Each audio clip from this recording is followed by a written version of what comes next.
जय हिंद साथियों, आज हम बात करेंगे आनुवंशिक रोग के बारे में, जिसके अंदर Turner syndrome, Klinefelter syndrome, Down syndrome, haemophilia, वर्णांधता, थैलेसीमिया ये सभी आ जाएंगे। देखिए, आनुवंशिक की रोगों की बात करें तो ये दो प्रकार के होते हैं। एक तो गुणसूत्रीय रोग और दूसरा होता है जीन रोग। ठीक है, गुणसूत्रीय रोग का मतलब है जो गुणसूत्र होते हैं, जो मादा के अंदर एक्स एक्स पाया जाता है, पुरुष के अंदर एक्स वाई पाया जाता है, उस गुणसूत्र में या तो कमी हो जाए या वृद्धि हो जाए, तो उससे होने वाले रोग को कहा जाता है गुणसूत्रीय रोग। यदि गुणसूत्र की बात करें तो ये भी दो प्रकार के होते हैं। देखो, आपने गुणसूत्र देखा होगा, एक तो होगा लिंगी गुणसूत्र और दूसरा होगा अलिंगी गुणसूत्र। लिंगी गुणसूत्र का मतलब है जो लिंग का निर्धारण करते हैं, जो एक तो होता है एक्स एक्स और दूसरा पुरुषों में होता है एक्स वाई। इन दोनों को बोलते हैं लिंगी गुणसूत्र, और इन दोनों के अंदर परिवर्तन के कारण जो रोग होते हैं उसे बोलते हैं लिंगी गुणसूत्र से होने वाले रोग। ये दो प्रकार के होते हैं, एक तो टर्नर सिंड्रोम और दूसरा है क्लाइनफेल्टर सिंड्रोम। और अलिंगी का मतलब है जो ऑटोसोम होते हैं।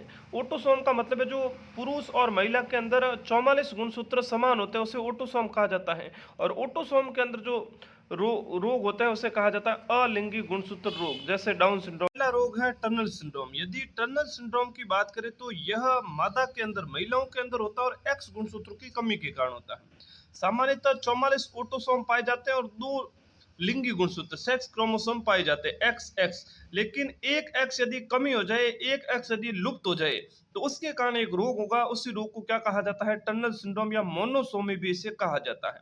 मतलब एक एक्स गुणसूत्र की कमी हो जाती है। इसमें क्या होगा भाई? मादा अल्प विकसित अंडाशय, मादा के अंदर अल्प विकसित अंडाशय और गर्भाशय होता है।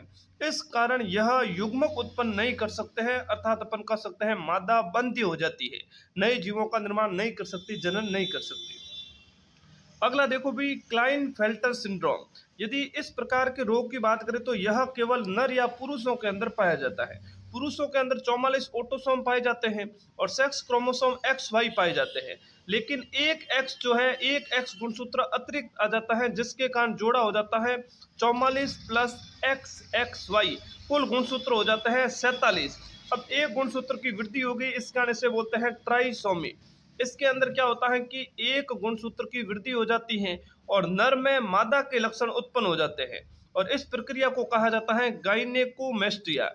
क्या होता है? नर के अंदर अपन कह सकते हैं स्तन दिखाई देने लगते हैं, आवाज पतली हो जाती है, तो मादा के लक्षण जो है वो दिखाई देने लगते हैं। इस प्रक्रिया को कहा जाता है गाइनेकोमेस्ट्रिया। ऐसे रोग को कहा जाता है क्लाइनफेल्टर सिंड्रोम। अगला है डाउन सिंड्रोम। यदि डाउन सिंड्रोम की बात करें तो अपन कह सकते हैं कि यह एक प्रकार का, अपन कह सकते हैं नर और मादा दोनों के अंदर हो सकता है ऑटोसोमल रोग है।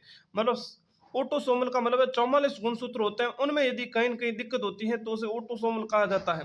तो ऑटोसोमल तो नर और मादा दोनों के अंदर समान होते हैं, तो 21वें गुणसूत्र के अंदर कहीं न कहीं एक अतिरिक्त गुणसूत्र आ जाए, तो उस प्रकार के रोग को कहा जाता है डाउन सिंड्रोम। इसके अंदर भी गुणसूत्र हो जाते हैं 47। ठीक है, और इस रोग को मल्गोलिज्म भी कहा जाता है। ठीक है, अब इसके अंदर क्या होता है? हथेलियां चौड़ी हो जाती हैं, अंगुलियां बड़ी हो जाती हैं। इस प्रकार के सिस्टम जो है इस रोग के अंदर आपको दिखाई देता है। सर जो है वो बड़ा हो जाता है, और इस प्रकार के रोग को कहा जाता है मंगोलिज्म। ठीक है, वर्णांधता की बात करें तो वर्णांधता का मतलब होता है colour blindness.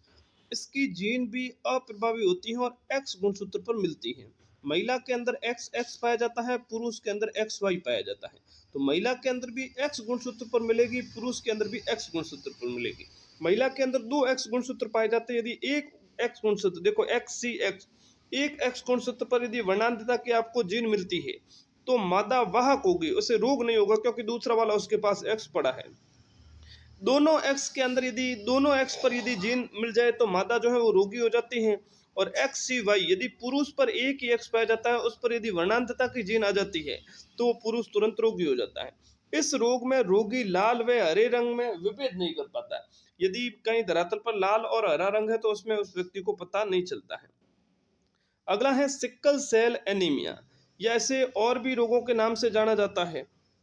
Sickle cell anaemia की बात करें तो इसे दात्र या हसियाकार कोशिका अरक्तता भी कहा जाता है। इसके अंदर क्या होता है भी? इसकी जीन अप्रभावी होती है जो 11वें गुणसूत्र पर पाई जाती है। इसके अंदर बिंदु उत्परिवर्तन होता है जिसमें हीमोग्लोबिन ग्लूमेटिन जो है, उस ग्लूमेटिन की जगह वेलिन अमीनो हीमोग्लोबिन के अंदर जो अमीनो अम्ल पाया जाता है, वो ग्लूमेटिन की जगह वेलिन अमीनो अम्ल आ जाता है, जिसके कारण हीमोग्लोबिन की संरचना में परिवर्तन हो जाता है। और परिवर्तन होंगे तो आरबीसी है, उस आरबीसी का आकार जो है हसिया जो होता है, उस हसिया के आकार का हो जाता है। इस रोग को कहा जाता है सिकल सेल एनीमिया। इससे क्या होगा, शरीर के अंदर ऑक्सीजन में कमी आ जाती है, जिसके कारण व्यक्ति में कहीं न कहीं दिक्कत उत्पन्न हो जाती है। तो इस प्रकार के रोग को कहा जाता है सिकल सेल एनीमिया। ऐसी वीडियो देखने के लिए हमारे यूट्यूब चैनल को सब्सक्राइब कीजिए।